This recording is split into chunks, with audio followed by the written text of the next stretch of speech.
Hey all of you, I'm back again. So in the previous videos we were discussing about the different type of questions. We discussed about the main idea question and we discussed about the tone question.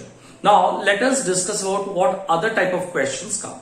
If you remember, I told you in the CAT exam mostly the questions that come are fact based question, यानी वो answer उसमें है. ये मैं previous video में अपना बता चुका हूं.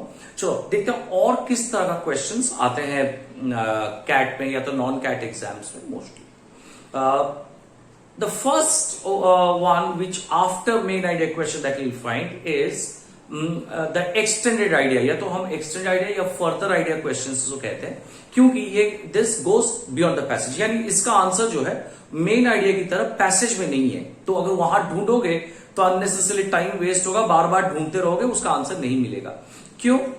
क्योंकि इसमें पूछा गया है, इस क्वेश्चन में पूछा जाता है what is the author most likely to agree with, which option if true is going to strengthen the argument of the author, or which statement if false is going to or true is going to weaken the argument of the author. यानी इसका जो answer if और likely word use किया जा रहा है ना, तो if या likely word ये कहता है कि इसका आंसर पैसेज में है नहीं, यानी वी हैव टू आइडेंटिफाई. अच्छा, इसको हम कैसे आइडेंटिफाई करेंगे?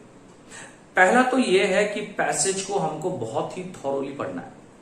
यानी एक बार अगर पैसेज अपना ग्रिप में आ गया, पैसेज अगर अपने कंट्रोल में आ गया और हमको मालूम चल गया कि इसमें ऑथर का पॉइंट ऑफ व्यू क्या है, that is more important. What happens in a passage, there will be more than one opinion. There will be more than one opinion. ऐसा है कि there will be one opinion which is of the authors, there will be another opinion which will be of some other authors, other researchers, scholars.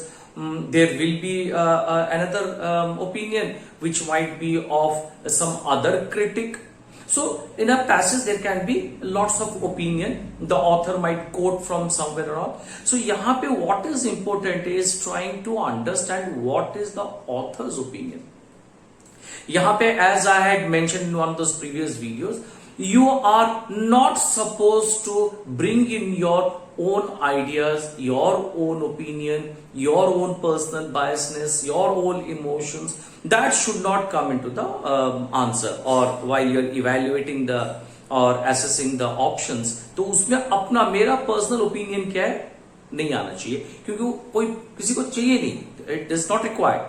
मेरा opinion क्या है, इसमें सिर्फ and सिर्फ author का ओपिनियन. सो यहां पे अगर मैं जान लिया कि ऑथर का एक पर्टिकुलर इशू पे स्टैंड पॉइंट या व्यू पॉइंट क्या है, उसके मुताबिक मैं देख सकता हूं चारों ऑप्शंस. अच्छा, जब इफ ट्रू बोल रहा है, if true strengthens the weakness और if true weakens the weakness. Strengthen the argument means strengthening the author's opinion which strengthens the author's opinion or author's view.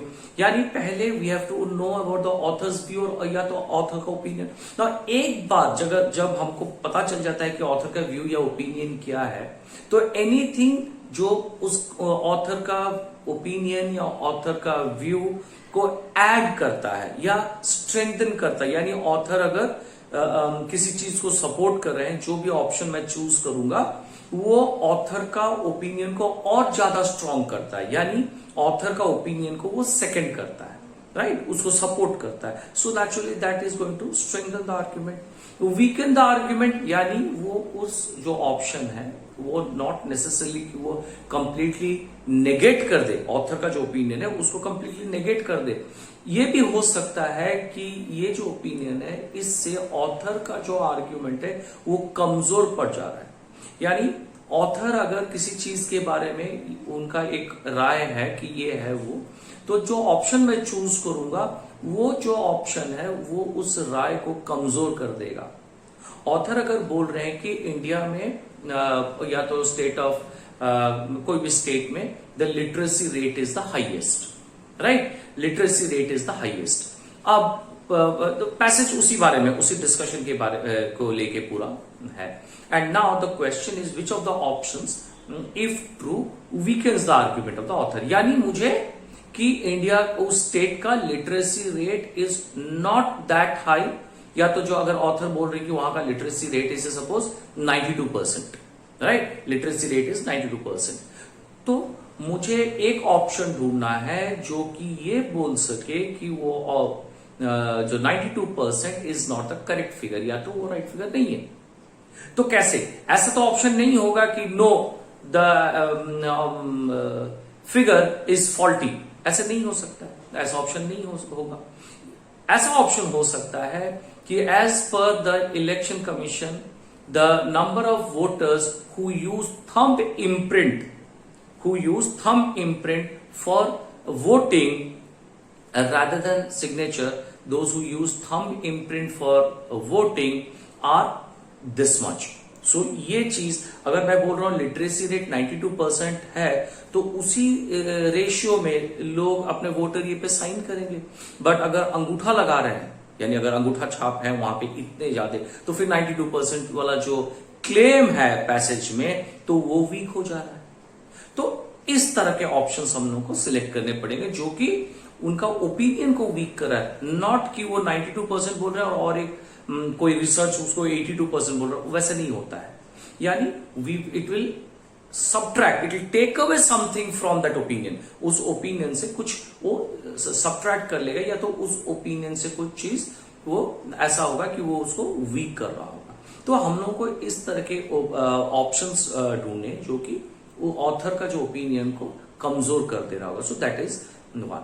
तो ये बहुत ज्यादा कॉमन क्वेश्चन है, which of the options if true is going to strengthen the argument of the author, और which of the options if true is going to weaken the argument of the author. Same variant है, और एक which of the options if false is going to strengthen the argument of the author, which of the options if false is going to strengthen the argument of the author.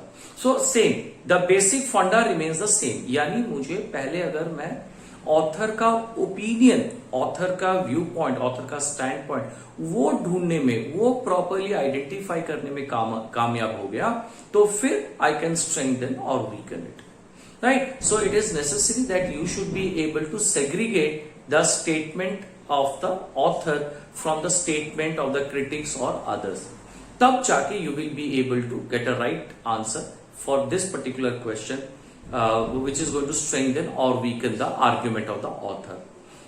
ये एक extended idea question हो गया। और एक type का extended idea question है, what is the next paragraph likely to deal with?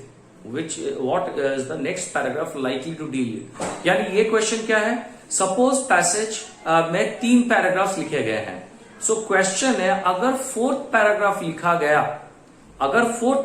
लिखा गया तो उसका स्टार्टिंग क्या होगा, यानी उसमें थीम क्या होगा। सो ये एक क्वेश्चन भी पूछा जाता है कि what would the next paragraph have possibly dealt with. So passage में अगर 3 पैराग्राफ्स हैं तो चौथा पैराग्राफ अगर होता तो उसमें थीम क्या होता, ये क्वेश्चन एक पूछा जाता है। सो यहां पे हम लोग को क्या देखना है कि फर्स्ट पैराग्राफ में सपोज वो आइडिया आ जाता है, क्योंकि फर्स्ट पैराग्राफ में ऑथर क्या करेंगे ना, बोलेंगे कि सपोज कि the development index of a nation is measured on it's education, on it's health, on it's infrastructure, on it's से employment, say for example of the youth.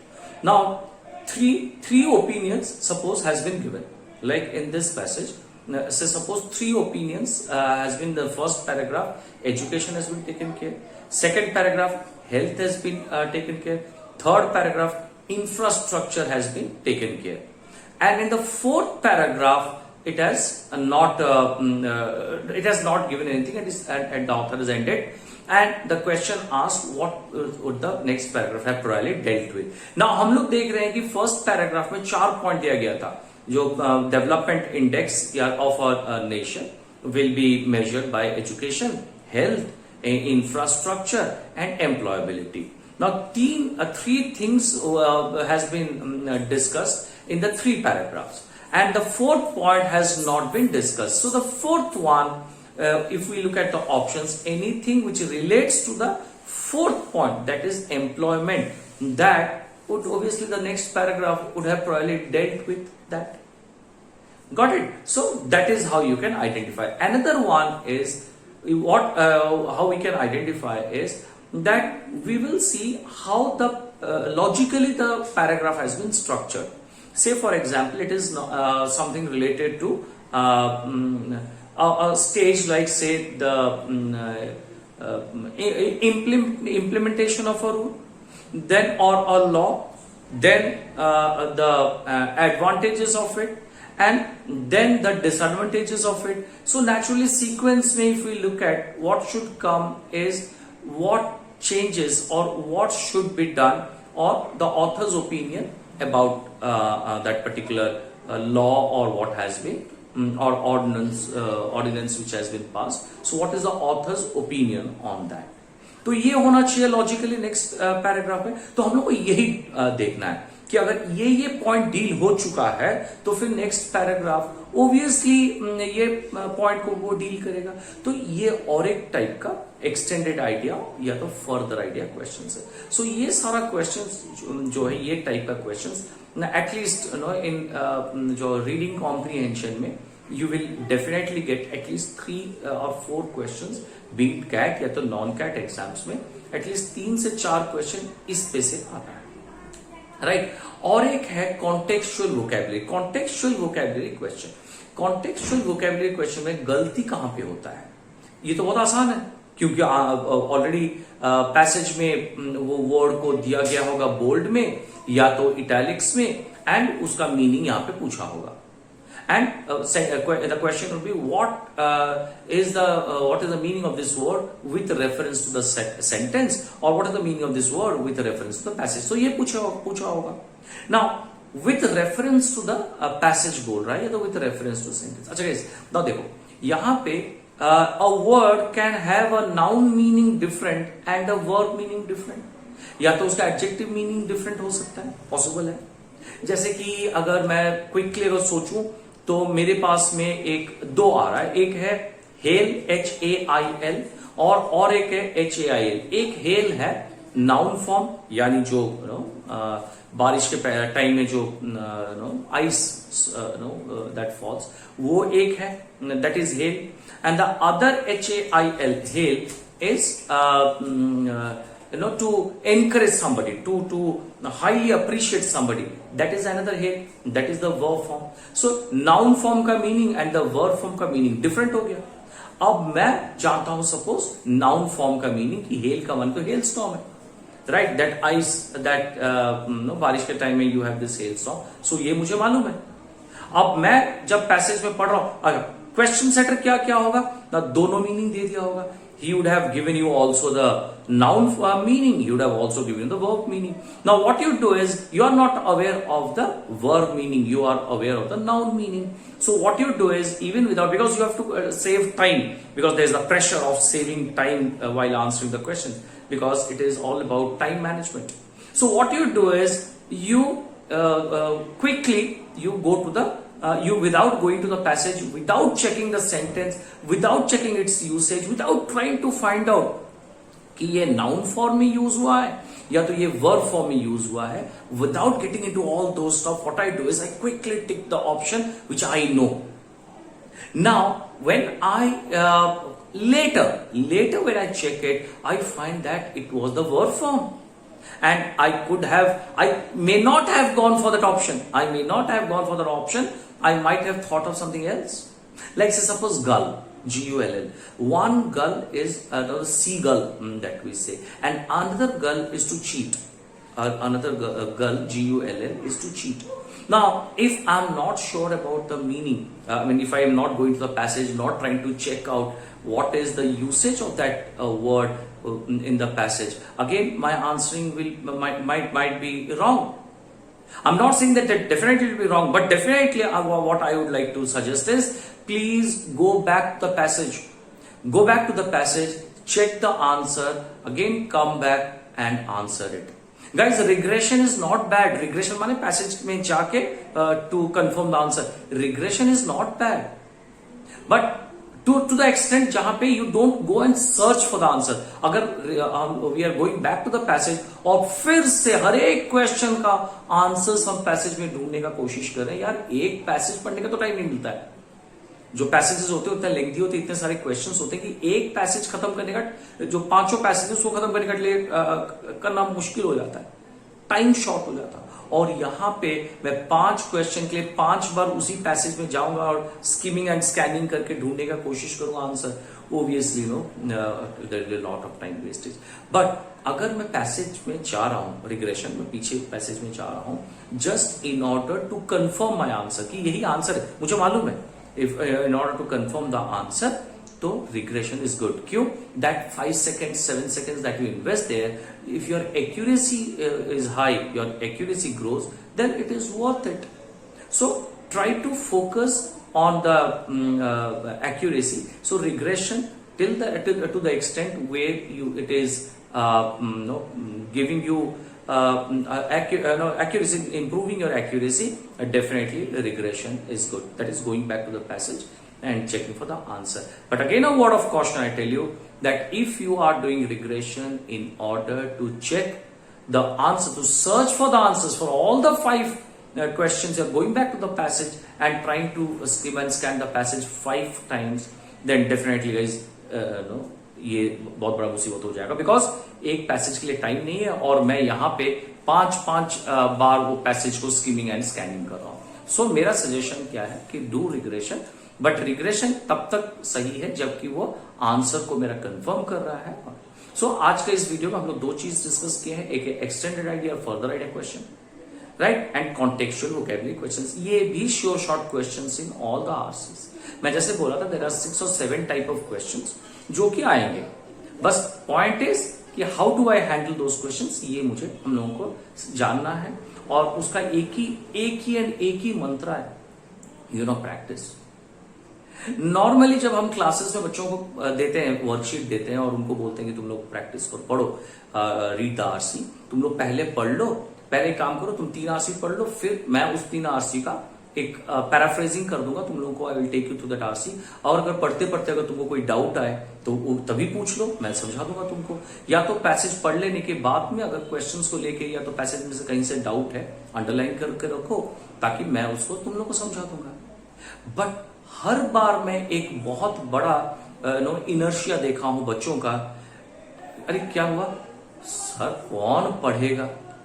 अरे कौन पढ़ेगा माने आरसी एग्जाम तुम दोगे और कौन पढ़ेगा माने, और तुम ही पढ़ोगे और कौन पढ़ेगा, राइट। आरसी एग्जाम अगर तुम दे रहे हो, कैट अगर तुमको क्वालिफाई करना है, एग्जाम अगर तुमको देना है, और कौन क्या पढ़ेगा, तुमको ही पढ़ना है। तो इसलिए मैं कभी कभार बोलता हूं, एक काम करो, तुम एग्जाम हॉल में जाना और एक आदमी साथ ले जाना, वो पढ़ेगा, तुम आंसर कर लेना। क्योंकि तो सवाल ही वैसा होता है ना कि सर इतना सारा कौन पढ़ेगा, भैया आदमी ले लो रेंट पे, उसको पे हिम कि तू 1 घंटे के लिए पढ़ना बैठ के मेरा आरसीज, मैं तेरे को 500 रुपया दूंगा, वो पढ़ेगा, तुम आंसर कर लेना, right guys. So it is you who has got to do it, you have to develop that patience. एक जगह पे बैठ के 5 RCs back to back without it, ये चीज मैं और एक ये मैं डिस्कस करूंगा, कैसे हम लोग स्पीड बढ़ाएंगे और कैसे हम लोग आरसी को पढ़ने में मास्टरी लाएंगे और कैसे we will bring it within our control so that we are able to comfortably answer all the 5 answers. Guys, I can safely tell you that it is possible 35 minute से 40 minute तक comfortably 5 answers और 24 questions में attempt कर लेता हूं। Cat में जब भी बैठता हूं 5 आरसीज और 24 क्वेश्चंस में अटेम्प्ट। मैंने बोला कि मैं 24 क्वेश्चन आंसर करता हूं, अटेम्प्ट करता हूं, बिकॉज मुझे तो नहीं मालूम ना 24 में से 18 तक ही इजी है या तो 18 के बाद हो सकता है कि इजी है, वैसे तो कुछ नहीं मालूम मुझे। तो मुझे 24 क्वेश्चन अटेम्प्ट करना, बट उसमें से मैं सिलेक्ट करूंगा जो क्वेश्चंस मैं वेरी श्योर हूं वो मैं आंसर करूंगा। अच्छा, कैसे मैं डिसाइड करूंगा कि कौन सा क्वेश्चन को मुझे नहीं अटेम्प्ट करना है और छोड़ देना है, ये मैं अगले वीडियो में बताऊंगा। So for today, thank you.